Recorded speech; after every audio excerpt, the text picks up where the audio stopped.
Hey everyone, this is my type 2 diabetes case presentation. A 57-year-old male presents to his primary care office for a routine physical. He has a history of obesity. He is a truck driver and admits he does not exercise regularly and often eats fast food.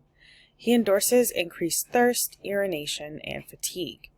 His blood work reflects a fasting blood sugar of 204 milligrams per deciliter and a hemoglobin A1C of 8%.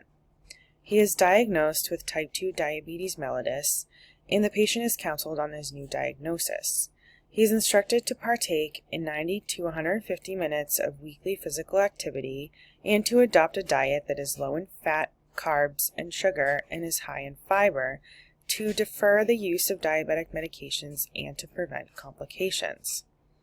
Because he does not currently require anti-diabetic medication or insulin, it is not required for him to routinely check his own blood sugar level. A lipid panel reflects an LDL level of 100 milligrams per deciliter, so he is started on the intestinal cholesterol absorption inhibitor, ezetimibe, at 10 milligrams daily. His blood pressure is 122/84, which is on the cusp of diabetic goal range to avoid microvascular complications, but does not yet warrant intervention.